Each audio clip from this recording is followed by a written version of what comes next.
Hi everybody, Jill Ortiz here in my empowered fitness community for women over 40 looking to get energized, confident, and strong. Happy Wednesday. If you're new to my group here, my community, this is something we do every single Wednesday. We do a Q&A live where all of your questions about fitness, nutrition, hormones, weight loss, weight gain, all the things get answered. And if you have a question during the live or afterwards, if you're watching on the replay, you can always ask a question below. You can message me, or you can set up what we call a game plan call. And that's a free call with me where we can go over all of your personal goals, what we need to do to get to them, and any roadblocks that you're finding. And you can ask your questions too on that call. So I'm glad you're joining me today. For those of you who are live, what we do is we kind of go over, I have some questions that I've been asked throughout the week. I have questions that I was asked by some of my current clients in my Empowered Fitness Mastery program. That is my main coaching program where I am all in, your coach, your advocate, and I want you to be empowered with the knowledge, with the accountability to get to your goals and to stay on track with them. And so I've got lots of questions here today, so we're going to dive right in. We're here for 30 minutes, and so I hope that you'll stay and watch every week. I always send it out on via email afterwards. I always put it on my YouTube channel. So there's lots of places to watch. So I'm going to ask, I'm going to answer the first question here. And this is from Ruth, who I think she joined just last night, joined our group here. And Ruth says, where do I start to lose weight? Where do I start? You're in the right place. She says she's lacking motivation and she just doesn't know where to start. And I totally understand that feeling of like having no clue as to where to start, or seeing 500 million different opportunities and posts on Instagram and on Facebook and all over the place and all kinds of different things. And you're like, I don't know which is the one that's going to work. So you just kind of sit back and do nothing because it's kind of scary, right? And you don't want to waste your time. You don't want to waste your money. And so I'm glad that you're here because I know myself, and I know that I hate wasting time too. I like people who are straightforward with me. I don't like getting the runaround. And so, and I like when people actually like get to know me. I mentioned this morning. I actually took my second Pilates class at a studio on a reformer. I'm just doing 3 of them. I signed up for a little three package. And there was a massive difference between the class I took on Saturday or Sunday and today. And it was all in the instructor and just her interest in even knowing my name, in calling out during the class, like, great job, Jill, like, way to take that challenge and you're doing it perfectly. Seeing me when I looked up and I was like, Heather, I need help with this thing. I don't know how to set it up. And versus the other day when I did not get that personal attention. And so for me, it's super important that every single person who comes across me, comes to me, reaches out, raises your hand, is getting personal attention from me, and that you and I are working together to figure out if I have a solution for you and if it feels like the right solution for you, because I think that's super important, especially at this age, in these times where we don't even know half the time if we're talking to a human being, which I think is kind of dumb too. And really like having confidence in the person, in the way that they help people. And so that's why I don't see any problem in having a conversation, a one-to-one conversation with somebody prior to getting started. For me, that's what I love about this business and I love about fitness is I'm a problem solver. Prior to doing personal training and fitness coaching and menopausal metabolism, I was a VP of finance and accounting. I have an MBA. I've done a lot of critical thinking in my days and problem solving and numbers.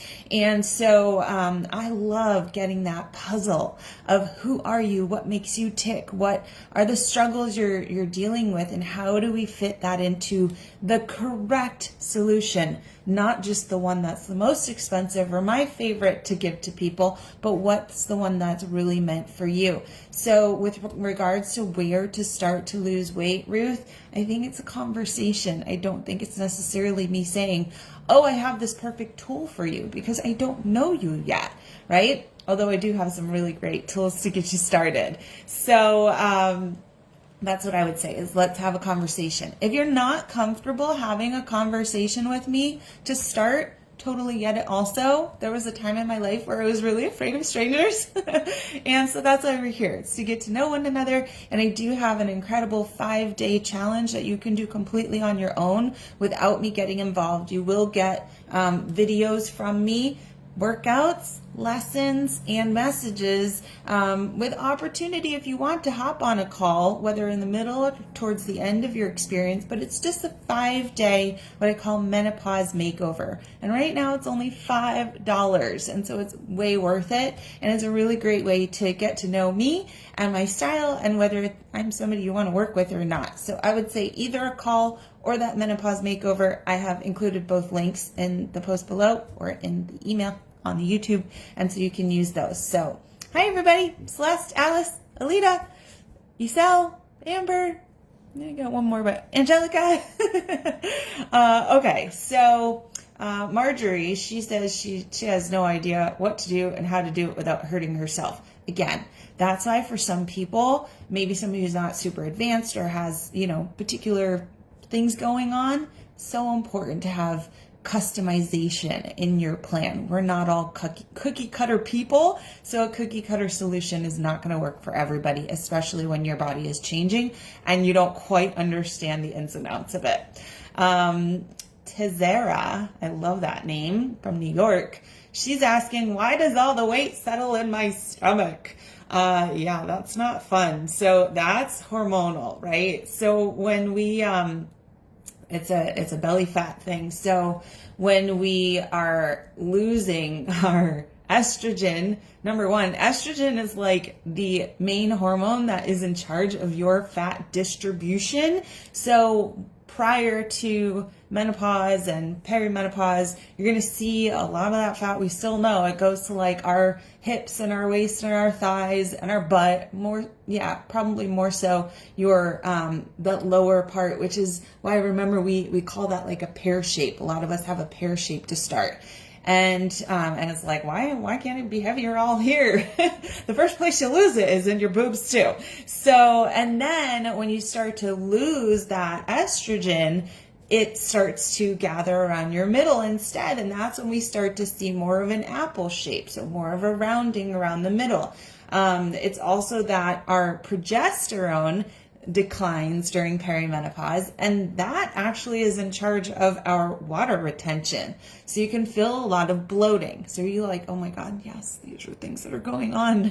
So that's going to be the hormonal part, right? You're also going to be experiencing a slower metabolism. And that's mostly because as we age, as we lose our estrogen, our progesterone, our testosterone, our bones and our muscle mass is declining as well. So with less muscle, with more fat in our bodies, we are going to see that change from strong, tight teenager 20s, 30s to feeling a little more jelly-like in our 40s and beyond. And so we can fight that with building strong muscle, building strong bones, and kind of resisting that shift. But it's going to take work, right? Another thing is cortisol, right? Cortisol is tough because it is our stressor. So cortisol is released when we are in a fight or flight mode, which I was talking to my golf partner, Tam, yesterday. He's in his 70s, I believe. And his wife had passed away, but we were talking about when she was going through perimenopause and menopause, and he's like, oh my God, she totally changed. She used to be this easygoing person. All of a sudden she was like anxious and afraid of everything. And I was like, yeah, it's hormones. That's what happens. He like, you're not in that stage yet, right? Like, no. He's like, yeah, because you're still nice.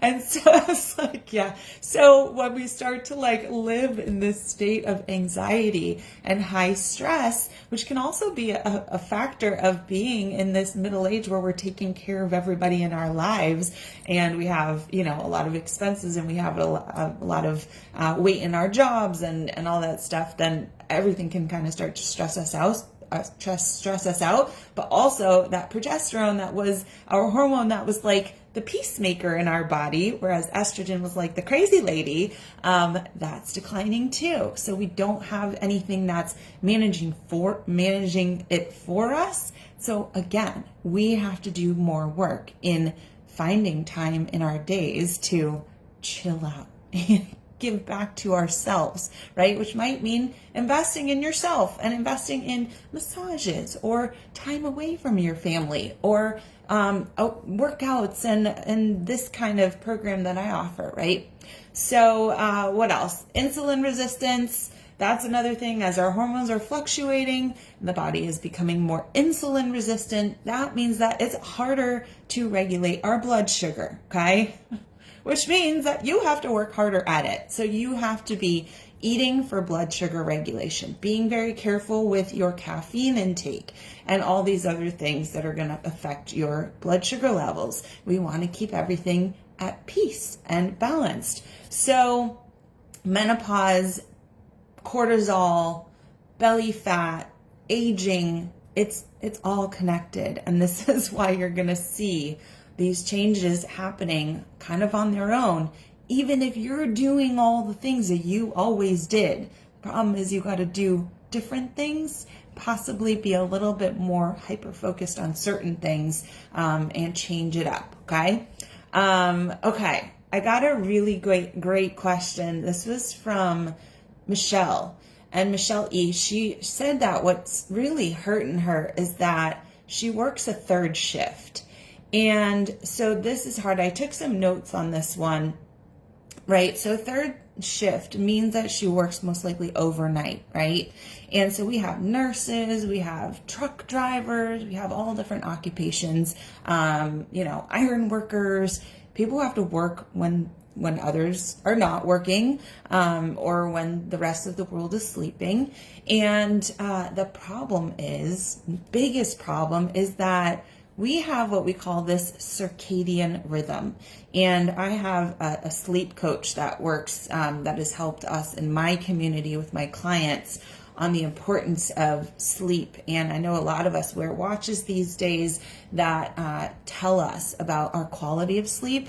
And so the problem with having a third shift is it really disrupts this natural circadian rhythm, which means that we should be asleep when it's dark and awake when it's light. And so if you're somebody who's not going to bed until midnight and then sleeping until 10 or whatever it is, then you're not getting the most out of this circadian rhythm. You're disrupting it. So somebody who is working at night, coming home and sleeping during the day is already at a disadvantage. The body is not as happy with that schedule. You can also have a hard time with your food timing in that sense, with your choices, right? So a lot of late shift workers probably have access to vending machines at work or something like that. Also just coming home being exhausted and having to eat, but also having to sleep and just trying to also see your family and work in and, the rest of life with that is tough. And so that can also start to affect your cortisol and your insulin resistance. I also have had people who are struggling when they're working at night. They are sleeping during the day, and then they have this little bit of time to do things that they need to do, whether it's errands or for the family, and they are not able to make that time for activity. So all these things kind of just pile up and make it a lot harder. So, while I would love to say, well, let's just switch your shift, a lot of people can't just do that. So I pulled together some strategies for night shift workers, and I have them, I pulled together, and I can put them in a PDF. I don't think I need to spend more time here telling this to everybody, because my guess is that the majority of you are not third shift workers. But Michelle, get in touch, and if there is anybody who is a third shift worker who's struggling with this, then get in touch, and perhaps I'll write a blog post on this, and that would be great. I'll put that out with this email. Okay. Let's see. Kathy, she's struggling eating at night when she's not hungry. I know a lot of us eat out of boredom, out of just routine eating, out of FOMO. If they see something, like my husband has the most, this is his desk. He's got this crazy self-control where he can leave this one M&M in this thing, and I would eat this in a heartbeat. Like, how do you leave this here for like a week? I mean, just because it's there, right? Sometimes we don't eat it because we're hungry. It's just like, ooh, it's there, so I want to eat it. And so, so we do have to find some strategy around eating and set some rules for ourselves. One thing, and I think I had this right. Kathy wrote that her question was post-menopause IF. Now, IF in my world means intermittent fasting. So she's saying eating at night when she's not hungry, and then she's asking about intermittent fasting. I think for Kathy, she's got to set a time, right? So intermittent fasting means we eat in a certain window of time, which generally I don't like short periods of time. I'd say if you want to do it, do 12 hours, right? So you wake up, you start eating at 7, you stop eating at 7. You wake up, you start eating at 8, you stop eating at 8. So if there's a time of night where you say, all right, I'm just not even going near the kitchen after this time, could save you from a lot of that like non-necessary snacking. So that would be what I would say. Otherwise, intermittent fasting is generally not very good for menopausal women or just women in general, because it's really hard to keep that blood sugar regulated and to get all of your nutrients in and to not be overeating in a small period of time. Because then if you're overeating in a small period of time, your body's not just taking what it wants and eliminating the rest. It takes what it wants and it stores the rest as fat. So there's going to be all kinds of different theories on intermittent fasting, but for me, I've never recommended it for women unless I do teach it, unless it's a 12-hour window, and that you are 100% making sure that you're getting in all of your calories in balance between your carbs, your proteins, and your fats throughout the day. So if you're doing it with me, then it's a 12-hour eating window, and you are making sure you're getting in enough calories and all the different nutrients and macronutrients and micronutrients, vitamins and minerals that you need to have a healthy body and to get you to your goals, okay? And that also, it just takes us kind of revisiting here and there. Check the time, we got 10 minutes. Okay. Lamb, I think that's what your name is.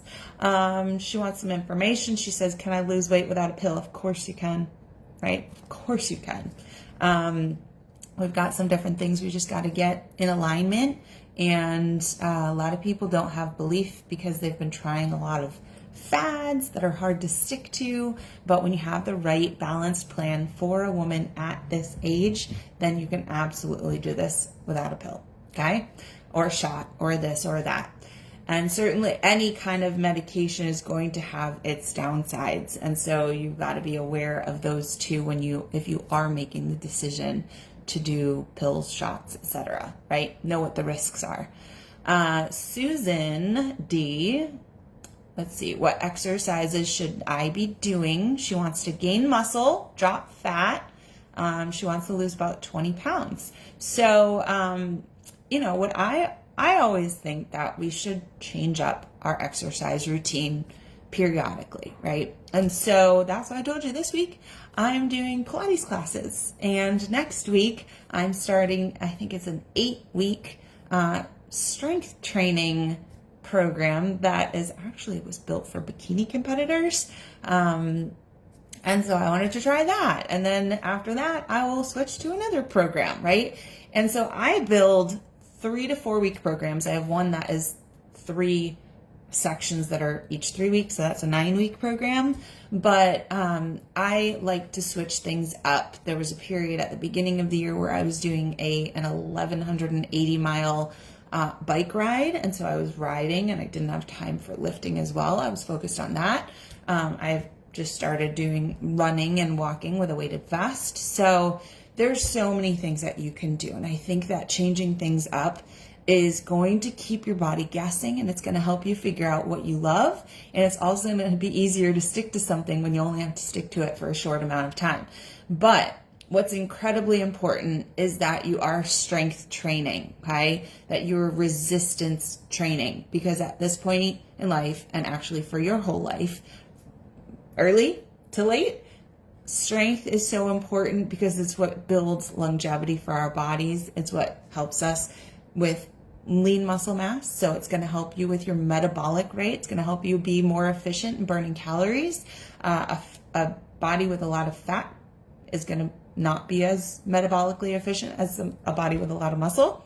You're also going to be enhancing your bone density and quality, right? So minerals in the bones, you want like strong bones and healthy bones, which becomes increasingly more important, especially after age 50, when you really see an acceleration in muscle mass loss and bone density loss.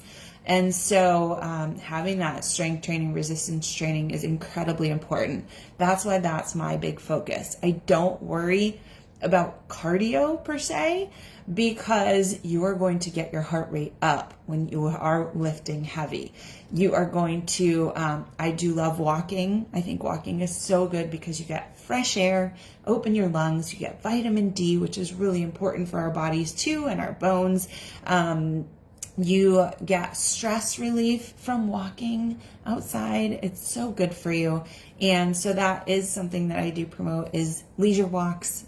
Or if you do want to, adding a weighted vest will put that pressure on your, what we call musculoskeletal system, which means it's going to help your bones get stronger and also your muscles. And so those are a couple ways that I think are great, that are other than lifting. If you love swimming, hiking, biking, any activity like that, do it because it makes you happy, right? And it's something you love and enjoy.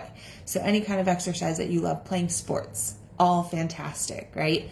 But you've got to have that strength training in there, and it just can't be random, because random workouts don't actually get you anywhere. It's got to be progressive, meaning like my programs, when I build them, they get different, they get harder every week. I encourage you to push yourself every week. So you want a progressive strength training program, and you don't want to be doing the same thing forever. You got to change it up. Okay. Let me see how much time we got. 5 minutes. We're doing good. Okay. So quick question. Chris asks, she's got low thyroid function. She says, how do I take my thyroid meds, wait an hour, and have protein within a half an hour of getting up? So that's a good point. So I don't know if she heard it from me, but I do recommend getting at least 15 grams of protein in within a half hour of waking up. That really gets your body up and revved and working, right? Metabolism going. And especially before caffeine is going to help with the effects of the caffeine not spiking your cortisol level so much. For those who have thyroid medications and take them first thing in the morning and have to wait an hour, you have to do that first. Your thyroid comes first, because if that's not in order, you're going to have a really hard time losing weight. So start with your thyroid and then introduce protein. It's good enough, right? Just don't be having caffeine before the protein. And I don't know if you can have caffeine once you take that med, but I would say hold off on the caffeine. Okay. Wanda says, I want to lose weight. What do I eat to lose weight? And are protein shakes good? Well, that goes along with another question that I got from Lisa. So what to eat to lose weight? Whole healthy foods, variety, balance of carbs, fats, and protein. Maybe we switch things up. We change the calorie levels. We keep the body guessing and changing. We want to make sure it's in alignment with the exercise you're doing and in alignment with your current weight, your current makeup, what your body needs. We want to be listening to your hunger, your energy, and your cravings, and that's going to help dictate. And then we start implementing with a framework or a structure, so we know if we're doing it or not, we're doing it correctly or not, as prescribed. And then we circle back and we check in. We say, how's it going? How's it going? How's it going? And we act, we review, and we keep on changing things and tweaking things if you're not getting to where you want to go. And if you're getting there too fast, then maybe we change things too. Okay. So Wanda, you should book a call so we can talk about what your goals are. So and you said you want to lose 10 pounds and not feel bloated. So we can make a plan for that. Okay. And then in line with that, Lisa, from my program said, do you use or have you tried or liked any other protein powders? She knows that I've been drinking Shakeology for 10 years, every single day, 10 and a half years now. And she's been drinking that too. She said, but she just sees ads for so many other protein powders. She said, what do I look for and what do I want to avoid in a protein powder? And so, so I've been drinking Shakeology because I truly believe it's the best on the market. And back when I was in high school, I tried Myoplex Light. I only had it in vanilla, I think, and I hated it. I would gag it down every day. I remember in my English classes when I was drinking it in high school, I really did not like it. And I never wanted to do another protein shake after that. But I struggled my entire life with constipation.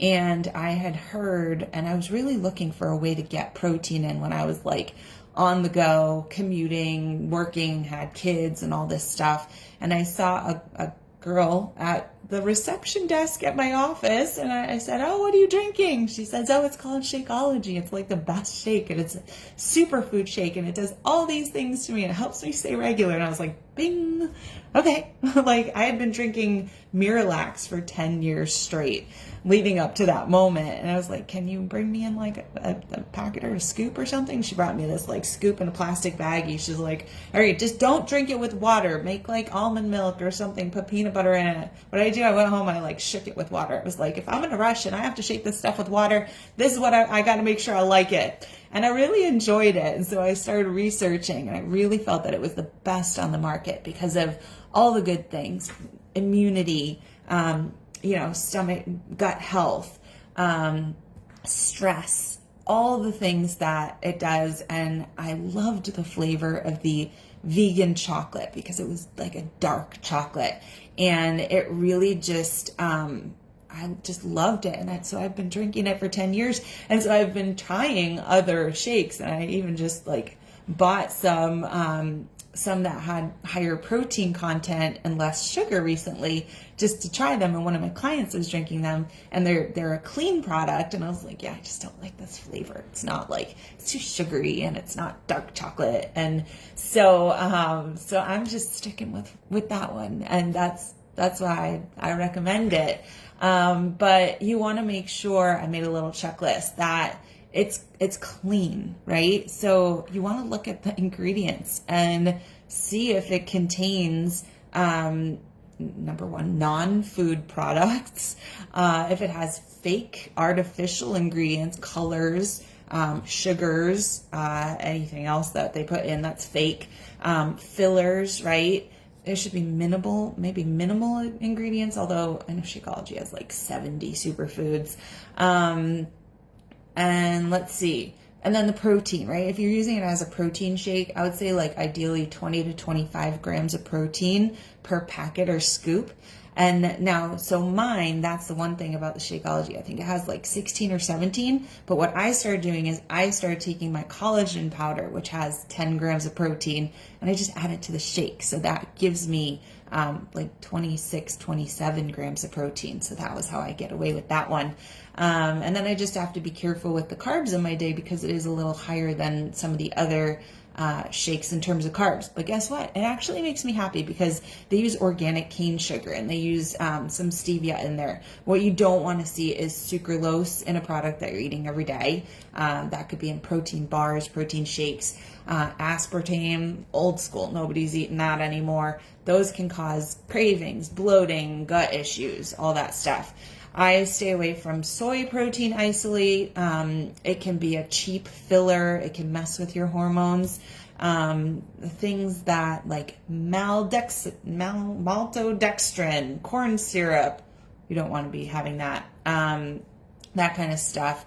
And if it's under 15 grams of protein, it's maybe not helping you as a protein shake.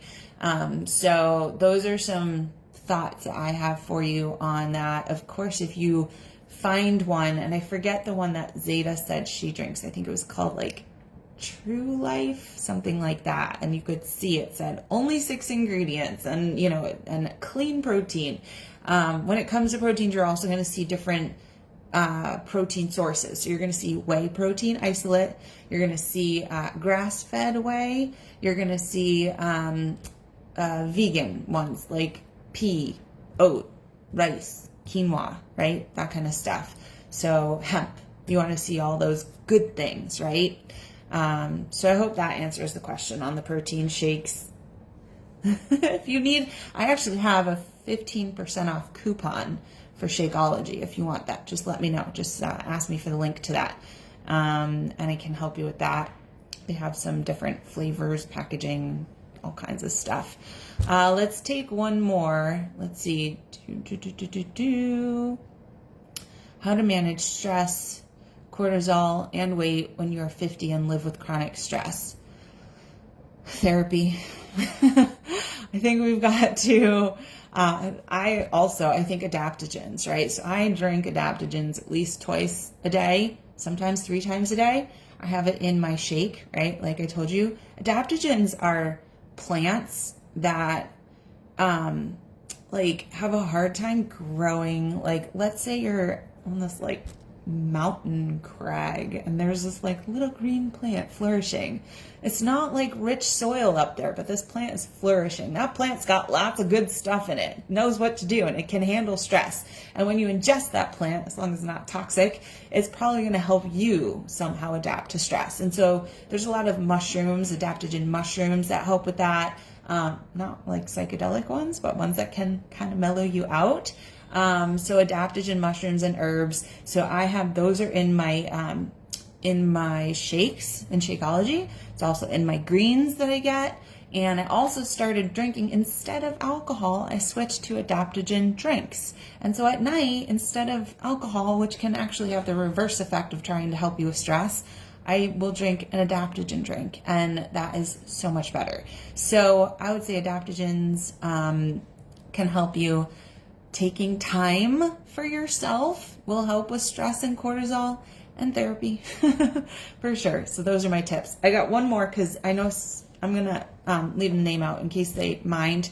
One of my clients asked me to briefly touch on Kegel exercises and the benefits. So I've definitely gone through and probably still do. Issues with bladder control. If you've ever had children, they ruin your bladder. It can be hard, when you're laughing, when you're sneezing, when you're exercising. And so that was a question because she was doing some high impact cardio spurts in one of my workout programs. And she's like, when I'm doing the jogging, I can lose it a little bit and have some leakage. And so she was asking about Kegels, and that's absolutely something that I would recommend if that's something you are dealing with. And of course, my kids are 12 and 14, and it's gotten better over the years, but I also think it's gotten better due to my general exercise, due to doing squats and lunges and hip thrusts and all those things where you're squeezing your whole pelvic floor. I think that that's really helped, but there's absolutely exercises that you can do that are really focused on your muscles that would control, your bladder. And for those of you who are just not knowing what that feels like and what you would do, and you could do this when you're sitting anywhere, when you're waiting somewhere, when you stand in line somewhere, you can do it in the car. It's basically trying to contract the muscle that you feel when you're peeing and trying to stop midstream, right? Which I don't necessarily suggest doing that because that can cause UTIs if you're doing that all the time. But that's the feeling, is clamping down and stopping that. So guess what? I'm doing it right now, just to try to tell you what it feels like. This is something that I heard a personal trainer say a long time ago. It's feeling like you're sucking through a straw up through your area down there. So that would be what it feels like. I also work with my clients. I have, for those who are struggling with pelvic floor issues, pelvic floor pain, we have pelvic floor exercises, kind of like like a girdle tilt. I don't know if you've done this in Pilates or in yoga, where you kind of just like moving your hips and kind of like making a bowl and then extending. And that is also good for strong pelvic floor muscles that can help you prevent leaks. I, for one, have to cross my legs when I sneeze. Otherwise, I have issues. So I also wonder, too, because I think sometimes maybe core stability. I have a really strong core. Jill's Killer Abs, Jill's Best Abs, Iron Core 360. These are all of my ab programs. And I mean, I have a very, very strong core. And I think that also gives me more stability in that area. And so that is what I would say. And of course, the key, like everything, is consistency, right? If you're having an issue, then you have to work on consistency in any muscle group if you're struggling. I'm going to add one more thing, because last year I actually did, which is why it's interesting. I just went to my gynecologist last week. I went a year ago last week. And last year I mentioned, I was like, I mentioned a little something about bladder control, and she has a machine that it's very expensive and it's not covered by insurance, where you just literally go and you sit on this machine for like a half hour, and I don't know if it like sends some kind of pulses or if it jiggles or whatever it does, but it's supposed to help with incontinence with that bladder control. And so it's something that you can look into if you're very serious about it and don't want to just do Kegels. When I went this year, I saw the big poster about it when I walked in the office, and I was like, it's interesting, because I don't feel like I have this issue as much anymore. Otherwise, when I go for a run, I know that when I get back, I'm showering and changing my clothes, so that's it. So I went over a little bit. I'm hungry. I'm going to go eat lunch, and I hope that you have a wonderful day. I will see you here in my Empowered Fitness Mastery or Empowered Fitness community for women over 40. I will see you back here on Monday for Monday Motivation, Wednesday for our next Q&A, and I hope to see you privately on a game plan call. So go ahead and use the link that I've given you to set that up if you haven't had one. If you want to get started with a plan that is custom for you, that works for what you want to achieve for your budget and all that stuff, I'm here to get to know you and to listen, and I can't wait. And so I hope you'll start with that. If not, sign up for that Menopause Makeover. You also get a free call option with that too. And it's a really great way to start for very, very minimal money. So, all right. Have a great day. Bye.